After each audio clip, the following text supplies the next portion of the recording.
C'était une soirée normale, ou du moins, elle avait commencé comme ça.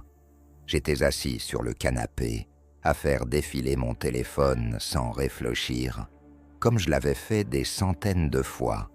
Puis, c'est arrivé. Tout à coup, une étrange sensation de vertige m'a envahi. La pièce est devenue floue, mon cœur s'est emballé, et avant même que je ne puisse appeler à l'aide, tout est devenu noir. Quand j'ai repris conscience, je n'étais plus dans mon salon.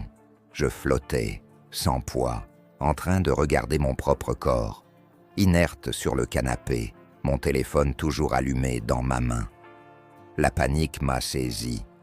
Est-ce que j'étais mort?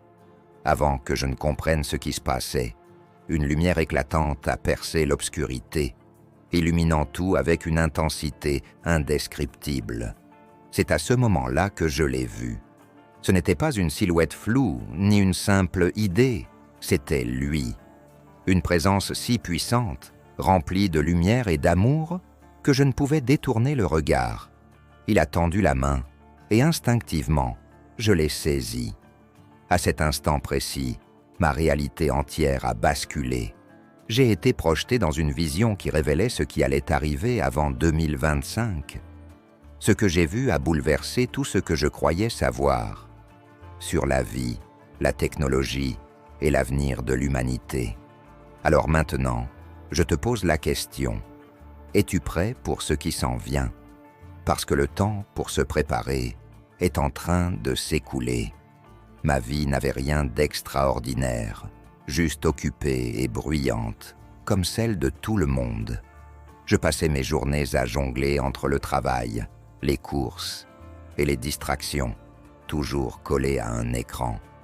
C'était tellement facile de se perdre dans ce cycle interminable de défilement sur TikTok, Instagram et YouTube, à regarder la vie des autres tout en ignorant la mienne. Je me disais que ce n'était pas grave, mais au fond, je savais que ça l'était, la vérité. J'étais inquiet. J'avais ce sentiment persistant que peu importe combien je scrollais, je ne connectais à rien. Je me contentais d'exister. Je me réveillais chaque matin, déjà débordé, vérifiant mes notifications avant même de sortir du lit. Et à la fin de la journée, je m'effondrais sur le canapé avec mon téléphone, en me disant « Encore quelques minutes de contenu pour me détendre ». Les heures passaient, mais je me sentais toujours plus vide qu'avant. Cette nuit-là n'était pas différente. La lumière de l'écran était la seule dans la pièce, une petite fenêtre vers des distractions, dont je n'avais pas besoin, mais auxquelles je ne pouvais pas résister. Mon cœur était lourd d'une sorte d'ennui que je n'arrivais pas à définir, mais je ne m'en préoccupais pas. Je ne le savais pas encore, mais ce vide n'était pas juste de l'ennui, c'était quelque chose de plus profond, quelque chose qui essayait de me réveiller. Ce qui s'est passé ensuite n'était pas qu'un signal d'alarme. Ça a brisé le mensonge confortable dans lequel je vivais. Et avec le recul, je me demande, étais-je vraiment prêt à entendre ce que cela voulait me dire? Cela s'est produit si vite. Une minute, je faisais défiler mon téléphone, mon doigt glissant sur les vidéos, avec le léger bourdonnement de l'écran dans le calme de la pièce. La suivante, un vertige étrange m'a saisi, comme une vague soudaine. La lumière du téléphone est devenue insupportablement brillante, et les contours de ma vision se sont fondus dans l'obscurité. Mon corps semblait lourd, comme s'il s'enfonçait dans le canapé, mais mon esprit était sans poids, détaché.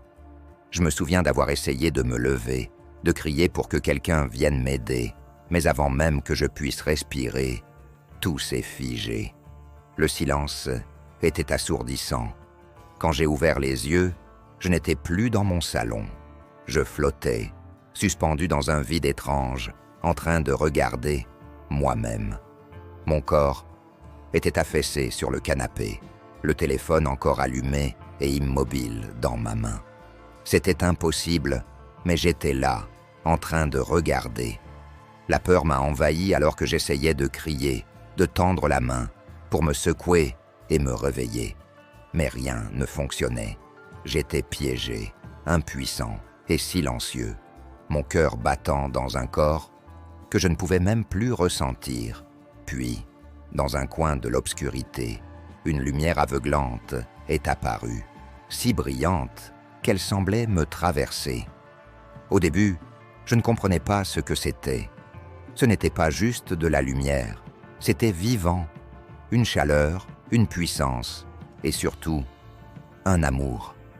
Un amour si profond qu'il te met à nu tout en te réconfortant en même temps. Et de cette lumière, une figure a émergé. Il ne m'a pas dit qui il était, mais je le savais, au fond de moi. Il émanait une autorité, une présence qui exigeait toute mon attention.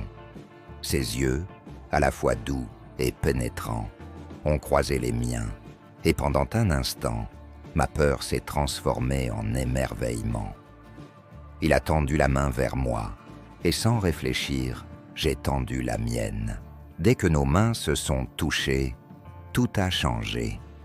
L'obscurité s'est dissoute, remplacée par une vision écrasante, comme si je franchissais une porte vers une autre réalité.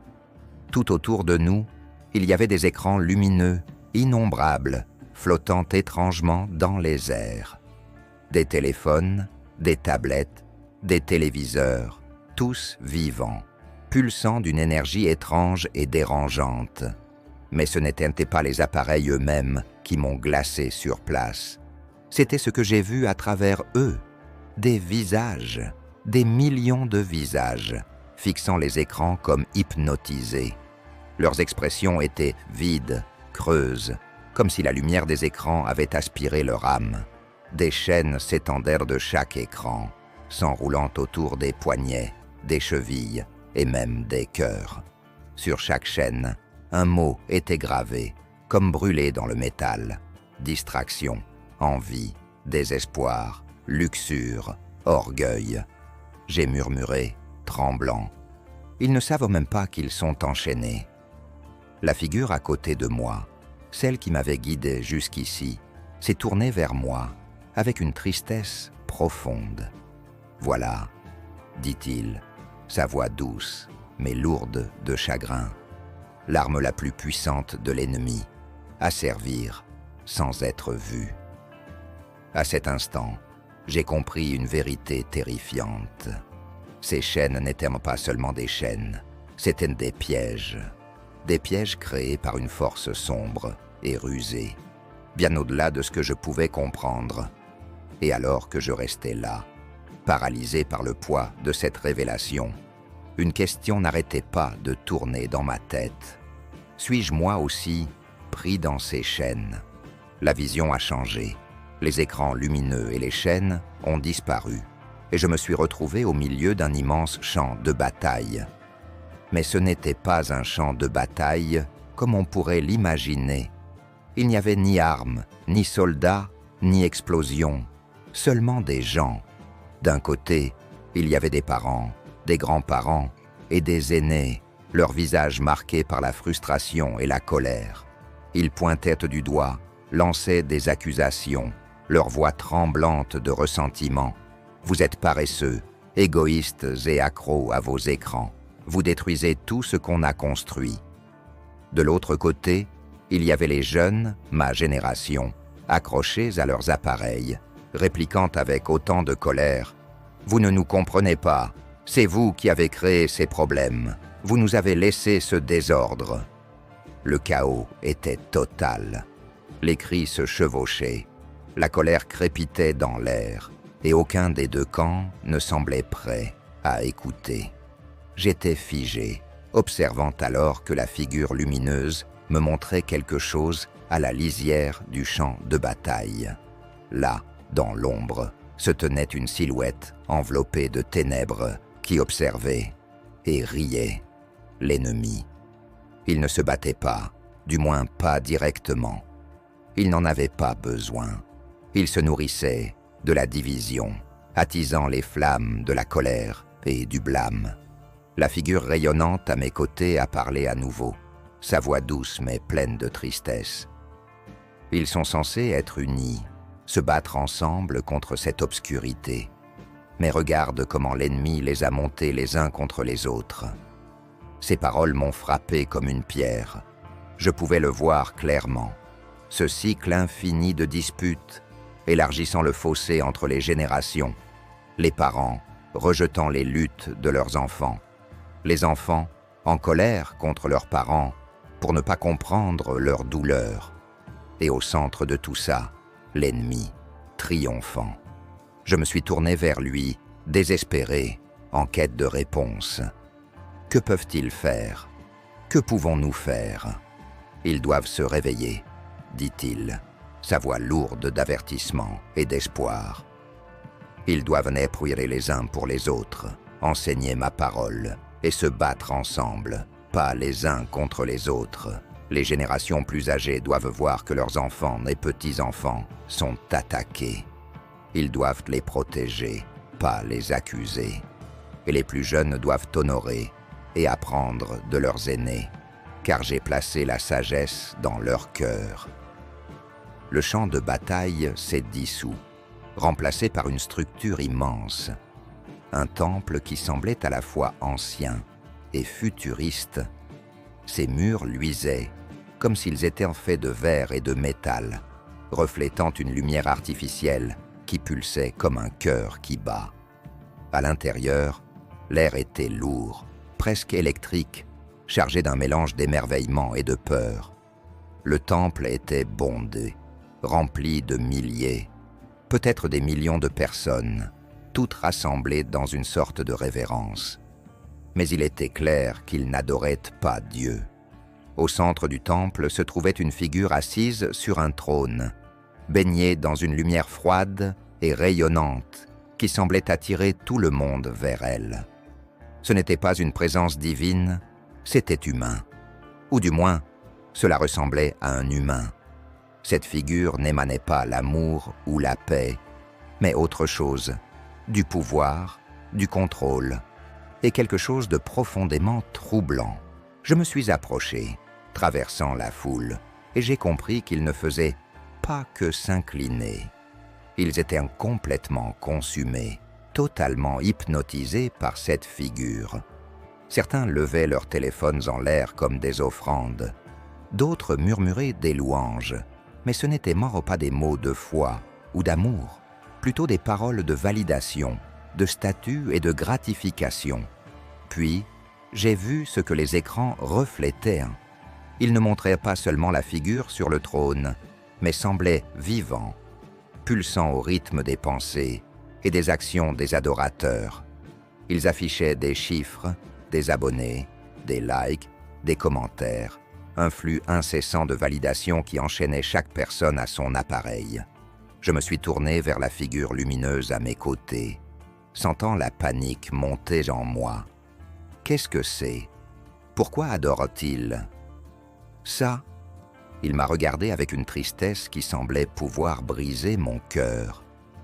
C'est ce qui arrive quand la vérité est échangée contre l'approbation, quand l'adoration est donnée à ce qui est créé au lieu du Créateur. Ils ne me voient plus. Ils ne voient que ce qui leur plaît, ce qui les élève aux yeux des autres. J'ai de nouveau regardé la figure sur le trône, les écrans reflétant son image dans chaque coin du temple. Et soudain, tout est devenu clair. Ce n'était pas juste une personne ou une chose, c'était la manifestation de la célébrité, de la technologie et de l'attrait de se sentir vu et adoré, peu importe le prix. Ils savent que ce n'est pas réel, ai-je demandé. Ils le savent, dit-il doucement, mais ils l'ont choisi quand même. Car l'ennemi a rendu cela facile, si facile, de valoriser ce qui est temporaire au lieu de ce qui est éternel. Il entraîne leur cœur à convoiter l'éphémère jusqu'à ce qu'ils ne puissent plus voir l'essentiel. La lumière des écrans est devenue de plus en plus brillante, presque aveuglante. J'ai levé la main pour protéger mes yeux, mais pas avant d'avoir vu l'horrible vérité. Leur adoration nourrissait la figure sur le trône. À chaque révérence, chaque acclamation, chaque geste vers l'écran, cette figure devenait plus forte, plus dominante, tandis que les adorateurs s'affaiblissaient, leur visage devenant de plus en plus vide. Je suis tombé à genoux, accablé par ce que je voyais. Comment peuvent-ils s'échapper? Ai-je murmuré. Comment pouvons-nous arrêter ça? Ils doivent se rappeler pour qui ils ont été créés pour adorer, répondit-il. Ils doivent revenir à moi. Seule la vérité peut les libérer de cette illusion. Le temple a commencé à s'effacer, mais l'image du trône, des écrans lumineux et des adorateurs est restée gravée dans mon esprit. Cet événement n'était pas une possibilité lointaine, c'était déjà en cours. La technologie n'était plus simplement un outil, elle devenait une idole, et si nous ne faisons pas attention, si nous continuons à choisir l'approbation des autres au lieu de la vérité de Dieu, nous finirons par nous incliner devant quelque chose de bien plus dangereux que nous ne pourrions l'imaginer. La scène a changé, une fois de plus. Je me suis retrouvé au milieu d'une immense foule, dans une place publique, qui s'étendait à perte de vue. Des personnes de tous horizons étaient rassemblées, leurs yeux rivés sur des écrans holographiques géants, suspendus dans le ciel.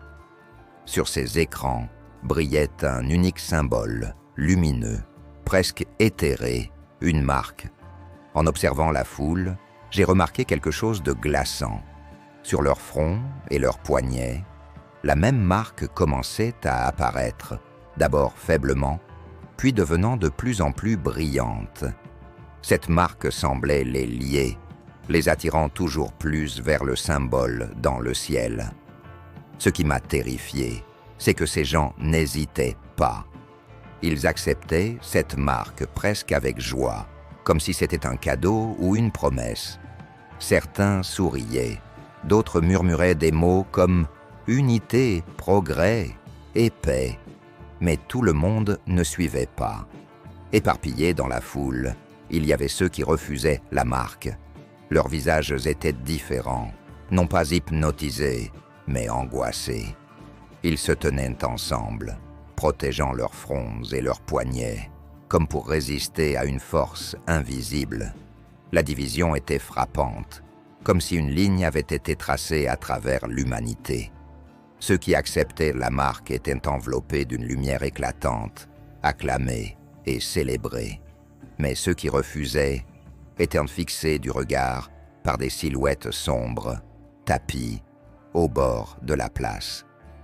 Sans prévenir, ces ombres se sont mises en mouvement, traînant ces gens dans les ténèbres, les réduisant au silence. Je me suis tourné vers la figure lumineuse à mes côtés, ma voix tremblante. Pourquoi acceptent-ils cela? Ils ne voient pas ce que ça leur fait. Ils ne voient pas, répondit-il, sa voix lourde de tristesse, car ils ont été préparés à faire confiance à ce qui est facile, ce qui promet du confort. La marque n'est pas imposée, elle est acceptée volontairement, et c'est la plus grande tromperie de l'ennemi. Il ne force pas, il convainc. Une vague de désespoir m'a envahi. J'avais envie de crier, de supplier la foule de réfléchir, de les avertir. Mais je savais qu'ils ne m'écouteraient pas. Ceux qui avaient choisi la foi étaient réduits au silence, et ceux qui acceptèrent la marque s'étaient déjà livrés à quelque chose qu'ils ne comprenaient pas. Et puis, à travers la foule, une lumière a percé l'obscurité. Ce n'était pas la lumière froide et aveuglante de la marque. C'était une lumière chaude, douce et indéniablement vivante. À la périphérie de la place, un groupe de personnes est apparu, émettant cette lumière paisible et rayonnante. Ces gens n'avaient pas peur. Ils ne criaient pas, ne se battaient pas. Ils se déplaçaient simplement parmi la foule, chuchotant à ceux qui voulaient écouter, pointant non pas vers la marque, mais vers les cieux. « Quelle est cette lumière ?» ai-je demandé. « Ce sont mes fidèles, » répondit-il, une note d'espoir adoucissant sa voix. « Ils portent mon esprit, ma vérité. » Et bien que beaucoup ne les écouteront pas, certains le feront, certains seront sauvés. J'ai vu quelques personnes se détacher de la foule, la lumière de la marque s'estompant sur leur front, alors qu'elles couraient vers cette lumière. Ce n'était pas un grand nombre, mais c'était suffisant pour raviver une lueur d'espoir en moi. « C'est ça le choix », dit-il, tournant son regard vers moi. « Chacun doit décider qui il servira. Mais sache ceci, le temps pour choisir est presque écoulé. Bientôt, la ligne sera tracée et il n'y aura pas de retour en arrière. » Quand je suis revenu à moi, c'était comme si je me réveillais d'un rêve. Mais contrairement à un rêve, le poids de ce que j'avais vu restait avec moi. J'ai regardé autour de moi, le même salon, le même canapé, et mon téléphone toujours allumé là où je l'avais laissé tomber. Mais tout semblait différent. Je semblais différent. Je pensais à toutes ces heures que j'avais passées devant cet écran, laissant un petit appareil dicter mes pensées et voler mon temps. Du temps que j'aurais pu passer à prier, à construire des relations ou à aider les autres. Je pensais aux disputes que j'avais ignorées, aux avertissements que j'avais balayés, persuadé que tout cela était inoffensif. Et pour la première fois, j'ai compris. Ce n'était pas inoffensif. Une vague de regret m'a envahi, si lourde qu'elle m'écrasait presque. Combien de ma vie avais-je gaspillé à nourrir des distractions? Combien d'opportunités avais-je ratées pour me concentrer sur ce qui compte vraiment, ma foi, mon but et les personnes que j'aime? Mais ce regret a été rapidement remplacé par autre chose, de la détermination. Je ne pouvais pas changer le temps que j'avais perdu, mais je pouvais changer ce que je faisais du temps qu'il me restait. Je ne voulais pas être une de ces personnes perdues dans la lumière d'un écran, inconsciente des chaînes qui les tenaient. Je ne voulais pas que ma famille, mes amis, ou même des inconnus suivent ce chemin sans savoir où il mène. Alors, j'ai pris une décision, là, sur le champ. Une décision de mettre de côté mes distractions, d'éliminer le bruit et de me concentrer sur ce qui compte vraiment, ma santé spirituelle, ma relation avec Dieu et les gens autour de moi. Les défis à venir ne seront pas faciles. Les distractions, la division, la tromperie, elles sont partout. Elles nous attirent chaque jour, nous éloignant de ce qui compte le plus, mais nous ne sommes pas seuls, nous ne l'avons jamais été. La foi est l'ancre qui nous stabilise dans la tempête, la lumière qui nous guide à travers les vallées les plus sombres. Peu importe à quel point nous nous sentons perdus ou éloignés, Dieu est toujours là, attendant que nous revenions à lui. C'est notre chance de choisir quelque chose de différent, de récupérer nos vies, nos relations et notre but. Cela commence petit.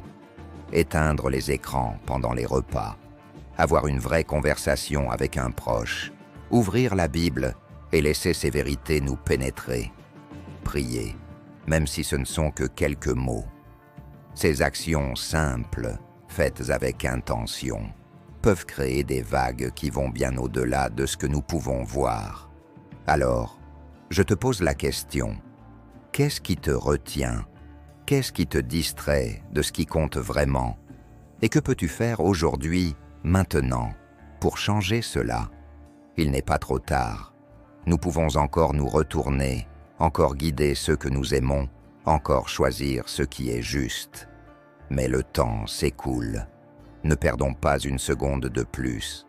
Le choix est à toi et à nous de faire. Faisons qu'il compte.